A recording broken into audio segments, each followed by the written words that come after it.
la différenciation en testicules, bon, chez l'homme, dans notre espèce, elle est sous déterminisme génétique. Il faut un chromosome Y. D'accord? Et il faut, sur ce chromosome Y, on va voir, entre autres, un gène qui va coordonner l'activité d'un certain nombre de gènes pour concourir à la réalisation d'un sexe anatomique masculin, qui est le gène SRY. On en reparlera après. Donc ça se manifeste au début de la 7e semaine, et je vous ai résumé là les principales caractéristiques sur le plan histologique, enfin embryologique, de cette différenciation aux testicules. C'est assez différent de la façon dont se développe l'ovaire. Donc il y a une prolifération cellulaire qui est importante, mais surtout qui se fait vers l'intérieur, vers la profondeur.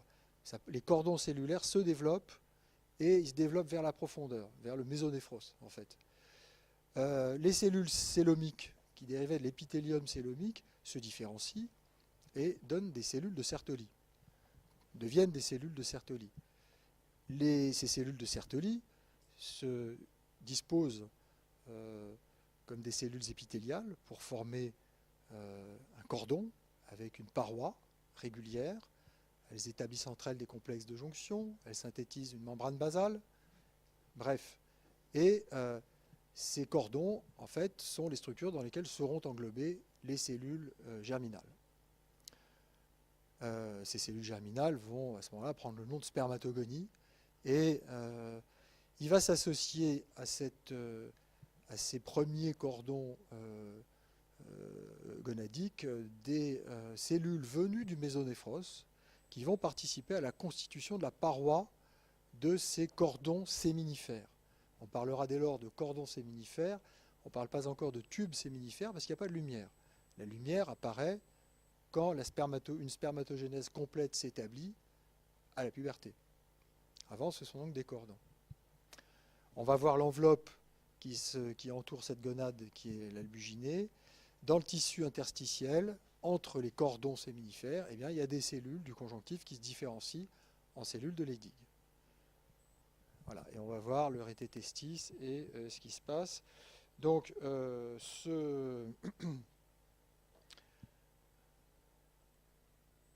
on avait donc des cordons qui étaient issus, entre autres, de l'épithélium célomique. Alors, première caractéristique, effectivement, c'est cette prolifération vers l'intérieur, la structuration en cordons de plus en plus longs, et la perte de contact avec l'épithélium célomique d'origine. Il y a du tissu conjonctif qui s'interpose, qui forme vraiment une enveloppe conjonctive fibreuse résistante, qu'on appelle l'albuginée. Et il y a perte de contact entre l'épithélium célomique et ces cordons séminifères. On verra que c'est tout le contraire pour l'ovaire. En profondeur, ces cordons vont s'anastomoser pour former un réseau qu'on appelle le rététestis. Et ils vont être à proximité, puisqu'ils sont allés vers la profondeur, ils vont se retrouver tout près de cordons, de petits tubes mésonéphrotiques.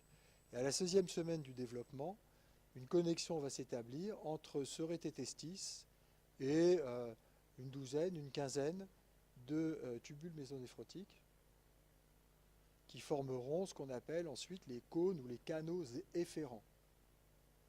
À ne pas confondre avec le canal déférent, qui est plus loin, qui sera plus loin.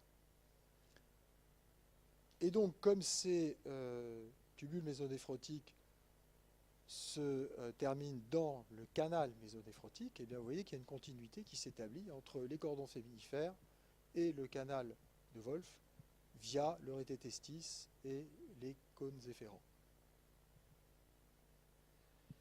Voilà les principales caractéristiques de ce développement testiculaire. Alors, de l'albuginée, ensuite, vont naître des cloisons conjonctives qui vont structurer ce tissu gonadique testiculaire, qui vont apporter la vascularisation, l'innervation, la circulation lymphatique, comme toujours. Hein, et vous avez déjà vu ça pour d'autres organes. Je vous ai parlé donc des cellules de Leydig. Qu'est-ce qui caractérise encore ce testicule? C'est une vascularisation vraiment importante. et donc la différenciation des cellules germinales en spermatogonie qui vont proliférer, mais qui ne vont pas, à un moment donné, vont s'arrêter, enfin ne vont pas entrer dans le processus de différenciation et la méiose, en fait. Non. Ça se produira plus tard.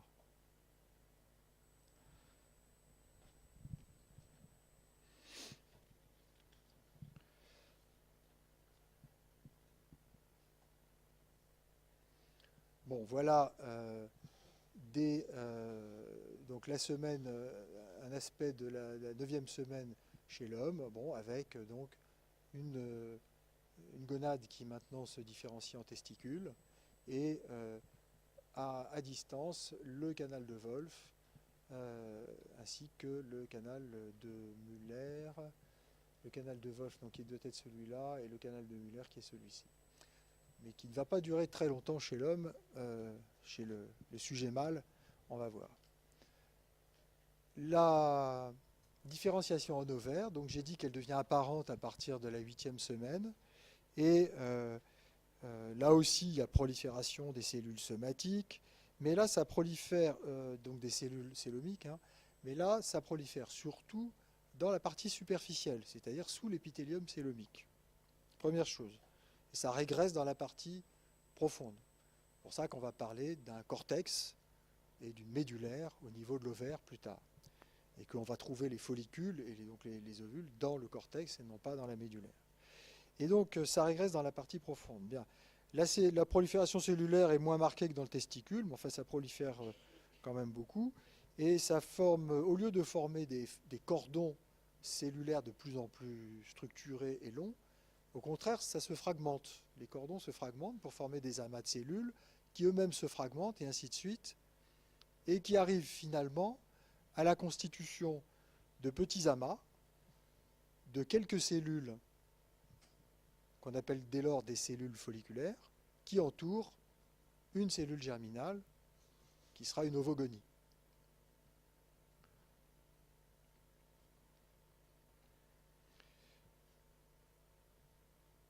Alors ça, c'est donc à la 9e semaine, c'est fait. Ces ovogonies ont une activité mitotique, enfin ces cellules germinales ont une activité très importante. Hein, ça forme des amas d'ovogonies, et puis ensuite ça se fragmente. Au-delà, eh bien, ces ovogonies, certaines d'entre elles vont commencer le processus de méiose, c'est-à-dire devenir des ovocytes. Les cellules somatiques donc deviennent des cellules folliculaires.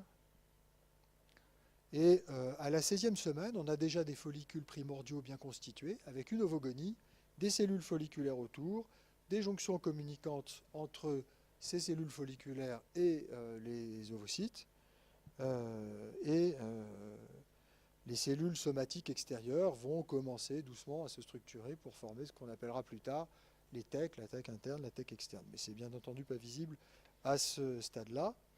Et donc la prolifération des ovogonies se poursuit pendant entre le 2e et le 5e mois. Et on est passé au départ d'effectifs de quelques milliers, j'ai dit, et on va arriver à plusieurs millions, à un stade vers le 5e mois de la grossesse, du développement, 5 millions donc de cellules germinales et donc de follicules. Et puis dès ce moment-là, en fait, alors c'est une majorité de ces follicules et donc de ces ovocytes va dégénérer, disparaître. Il en restera entre 1 et 2 millions à la naissance, en fait, et ça se poursuivra tout au long de la vie, la réduction régulière de ce stock de follicules jusqu'à la ménopause. Ces cellules donc entament la méiose, et vous savez qu'elles se bloquent à un moment donné en première division de méiose, que cette première division ne s'achèvera que au cours d'un cycle bien lointain, et que la deuxième division de méiose ne se produira que lors de la fécondation, donc pour un ovocyte qui sera arrivé jusqu'à l'ovulation. Donc vous voyez que Au total, on passe d'un pic de plusieurs millions de cellules pendant la vie intra-utérine à 1 ou 2 millions à la naissance, et puis ça décroît, et en fait, à chaque cycle, à partir de la puberté, il y a un groupe une cohorte d'ovocytes qui va entamer une maturation après 2 mois de développement, qui auront déjà fait grossir ces follicules. Et de ce groupe, de cette petite cohorte, très vite se détachera un follicule avec un ovocyte, alors que les autres involueront, et donc il n'y en a qu'un seul qui effectuera l'ovulation. Quelquefois 2, très rarement 3. Voilà. Donc au total, quelques centaines d'ovocytes qui achèveront finalement ce développement.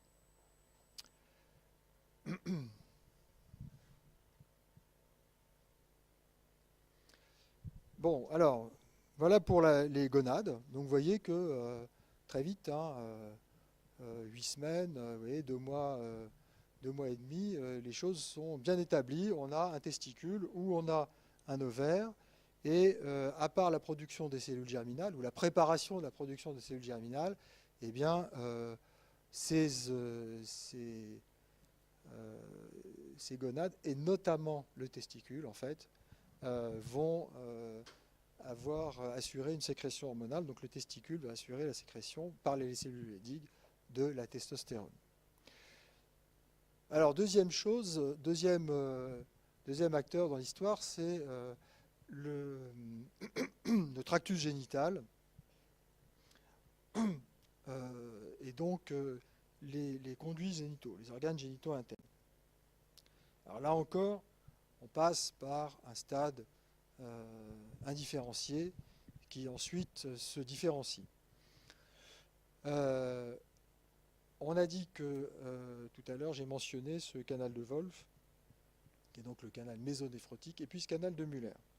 Alors le canal de Muller, et c'est eux, à partir d'eux, que vont se développer les conduits génitaux.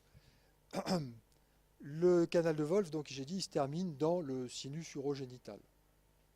Une fois que c'est cloisonné entre en avant le sinus urogénital et en arrière le rectum, ce qu'on va voir un peu après.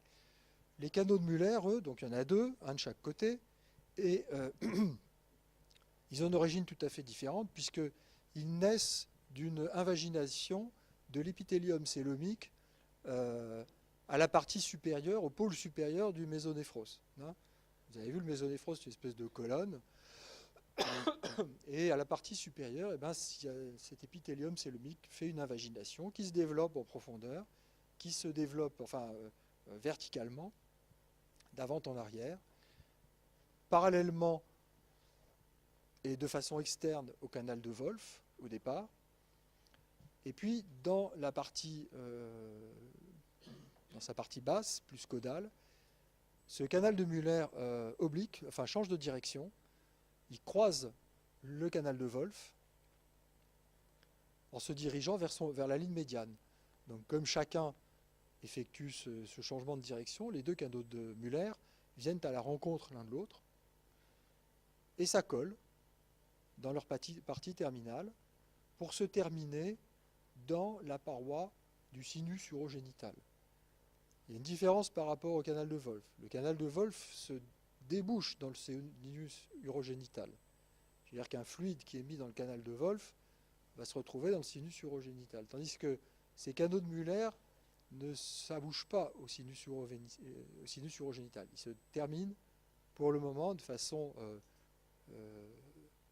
borgne dans la paroi du sinus urogénital.